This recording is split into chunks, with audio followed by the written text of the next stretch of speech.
তো বন্ধুরা, গোপাল রান্নাঘর থেকে তোমাদের সাদর আমন্ত্রণ। কালী পুজোর সন্ধেবেলায় বন্ধুবান্ধব মিলে আড্ডা মারবে, তার একটা স্টার্টার হিসাবে বা ভাইফোঁটার দিন একটা স্টার্টার হিসাবে দেখাচ্ছি ছোট ছোট পনির সেটে। এর জন্যে আমি 250 গ্রাম পনির নিয়েছি। এবার পনিরগুলোকে টুকরো করে কিভাবে কেটে নিচ্ছি, কি শেপে বা সাইজে কেটে নিচ্ছি সেটা দেখাচ্ছি। ঠিক আছে বন্ধুরা, দেখো এই পনিরগুলোকে কিন্তু একটু বড় শেপে বা সাইজে কিন্তু কেটে নেবে, স্কোয়ার শেপে কাটবে। আচ্ছা, এটা কিন্তু ভাইফোঁটার দিনও তোমরা কিন্তু অ্যাজ আ স্টার্টার আইটেম, অর্থাৎ সন্ধেবেলা হয়তো তোমরা চা কফি খাচ্ছ, সেই সময় কিন্তু করে নিতে পারো। বা কালী পুজোর দিন সবাই মিলে বন্ধুবান্ধব বা আত্মীয় পরিজন মিলে আড্ডা মারবে, সেই সময়ও কিন্তু তোমরা এটা স্টার্টার হিসাবে কিন্তু চা কফির সাথে করে নিতে পারো। আমি কিন্তু এখানে বড় বড় করে করছি না, ছোট ছোট করেই করছি। সুতরাং তাতে কি কি লাগছে দেখো। প্রথমে আমি 250 গ্রাম পনিরকে কিন্তু এরম স্কোয়ার শেপে কিন্তু কেটে নিচ্ছি। কি শেপে কাটছি সেটা তোমরা দেখে নাও। আচ্ছা, এরপর আমি কিন্তু কিউব শেপে কিন্তু পেঁয়াজও কেটে নেব এবং কিউব শেপে কিন্তু আমি ক্যাপসিকাম অর্থাৎ গ্রিন ক্যাপসিকামও কেটে নেব। তোমরা এখানে কিন্তু টমেটোর বীজ ফেলে কিন্তু টমেটোকেও কিউব শেপে কেটে নিতে পারো। তা আমার বাড়ির সবাই খুব একটা টমেটো পছন্দ করে না, ওই জন্যে আমি কিন্তু শুধু পেঁয়াজ আর ক্যাপসিকাম দিয়েই করব। এবার আমি বেশ খানিকটা টক দই নিয়েছি একটা পাত্রের মধ্যে। এই টক দইয়ের মধ্যে কিন্তু আমি দিচ্ছি হচ্ছে হলুদের গুঁড়ো,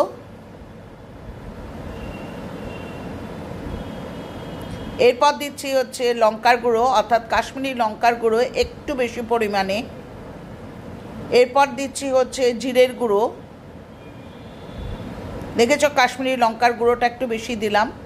এরপর দিচ্ছি হচ্ছে জিরের গুঁড়ো, এরপর সামান্য পরিমাণে দিচ্ছি হচ্ছে ধনের গুঁড়ো, এরপর দিচ্ছি হচ্ছে দেখো আদা রসুনের পেস্ট,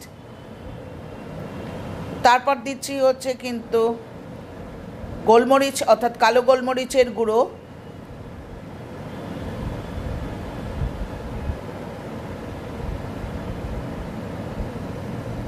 দেখতেই পাচ্ছ দিলাম কালো গোলমরিচের গুঁড়ো। এরপর দিচ্ছি হচ্ছে খানিকটা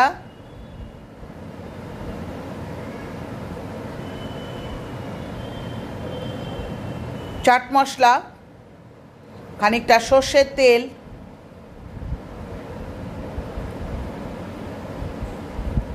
এরপর দেব হচ্ছে একটু কাসুরি মেথি হাতে ঘষে দিয়ে নিলাম হচ্ছে কাসুরি মেথি।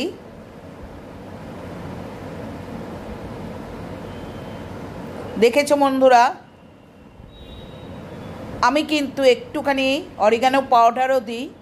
এর মধ্যে দেখো কিউব করে কাটা যে ক্যাপসিকাম, পেঁয়াজ এবং পনিরগুলো সব দিয়ে কিন্তু আমি কিছুটা নুন দিয়ে দিলাম, কারণ হচ্ছে তাহলে টক দই থেকে কিন্তু জলটা ছাড়বে না। এই সময় আমি নুনটা দিচ্ছি। এরপর আমি যেহেতু ছোট ছোট করে তৈরি করব, সেই জন্য আমি টুথপিক নিচ্ছি, দেখিয়ে দিলাম। এই টুথপিকগুলোর সাথে আমি কিভাবে গাঁথবো দেখো। প্রথমে দেব হচ্ছে একটা ক্যাপসিকামের টুকরো, যেহেতু ক্যাপসিকামটা শক্ত সেহেতু ফার্স্ট কিন্তু আমি সেটা দেব, তাতে খুলে বেরিয়ে যাবে না।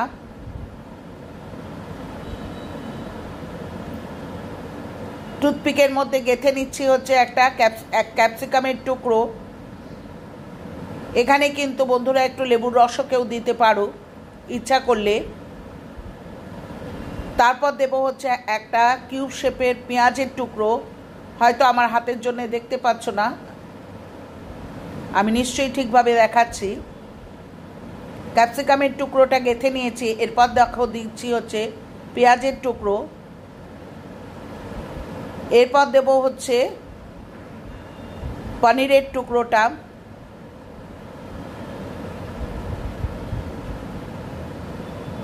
এগুলো সব সোজা শেপে দিয়েছে। এবার উল্টো শেপে দেব হচ্ছে, প্রথম দেব একটা পেঁয়াজের টুকরো আর লাস্ট হচ্ছে দেব হচ্ছে একটা ক্যাপসিকামের টুকরো।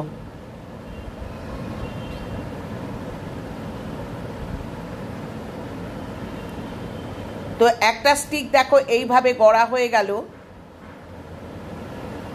বুঝতেই পারছো আমার একটা স্টিক তৈরি হয়ে গেছে। এরপর আমি আবার আর একটা স্টিক তৈরি করব, আর একটা ইয়ের মধ্যে, টুথপিকের মধ্যে। ভুল করছি, প্রথমে পেঁয়াজের টুকরোটা দিয়েছি, ওতে খুলে দেবো আমি। দেখো এক্ষুনি আমি খুলে দেবো, পরে আমি দেখেছি। এই দেখো আমি ক্যাপসিকামের টুকরোটাই প্রথম দেব, কারণ হচ্ছে যেহেতু এটা মোটা, এটা বেরিয়ে যাবে না।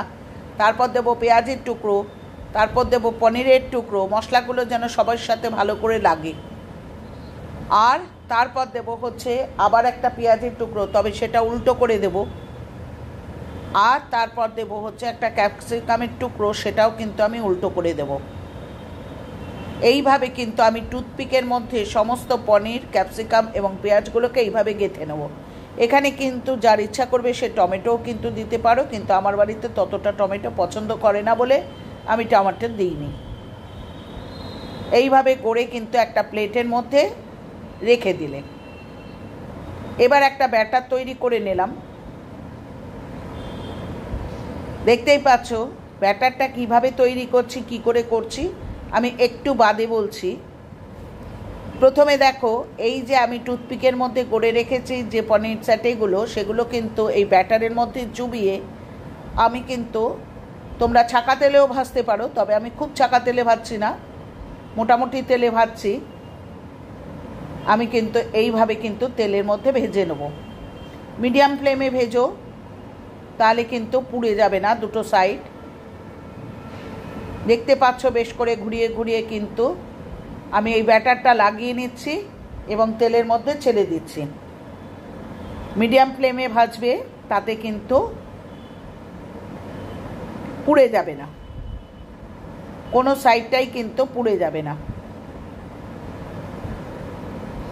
এইভাবে আমি একসাথে কিন্তু 3টে ছাড়লাম। এরপর আমি একসাথে 4টেও ছেড়েছি। দেখতে পাচ্ছ টমেটো সস দিয়ে আমি পরিবেশন করছি। মেয়ে যেহেতু তাড়াতাড়ি খেতে চাচ্ছিল, তো ওকে তাড়াতাড়ি করে দিলাম, 2-3টে ভেজে দিলাম। এইভাবে আমি প্রত্যেকটাই ভেজে নিয়েছি।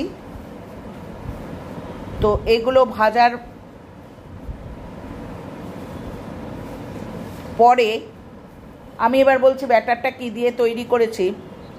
2 চামচ কর্নফ্লাওয়ার, 2 চামচ ময়দা, তাতে কিন্তু দিয়েছি হচ্ছে আদা রসুনের পেস্ট, নুন, একটু হলুদের গুঁড়ো, একটু লঙ্কার গুঁড়ো, একটু অরিগানো পাউডার এবং অল্প গোলমরিচের গুঁড়ো দিয়ে কিন্তু এই ব্যাটারটা তৈরি করেছি।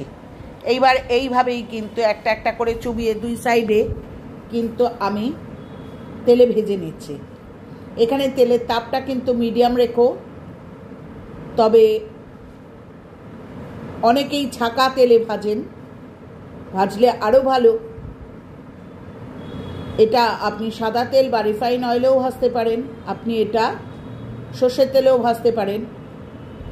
তা আমি পনির স্যাটে বলে আমি এটা সর্ষের তেলেই ভাজা প্রেফার করছি। তো আমি এইভাবে ভেজে নিচ্ছি সব কটা এবং গরম গরম পরিবেশন করো বন্ধুরা। এই ছোট ছোট একদম বেবি শেপের যে পনির স্যাটেগুলো খেতে খুব ভালো লাগে। টমেটো সস সহযোগে কিন্তু বন্ধু বান্ধব, আত্মীয় পরিজন যেই আসুক না কেন, তার সাথেই কিন্তু অ্যাজ আ স্টার্টার আইটেম হিসাবে পরিবেশন করতে পারো, সবার খুব ভালো লাগবে। তো আজকে এইভাবেই পনির স্যাটে তৈরি করলাম এবং তোমাদের দেখিয়ে দিলাম। তো আজকে আসি, পরের দিন ফিরবো আবার কোনো নতুন আইটেম নিয়ে, খুব ছোট্ট আইটেম। পুরনো বন্ধুরা যেইভাবে সাপোর্ট করছো, কমেন্ট করছো, আমি অভিভূত।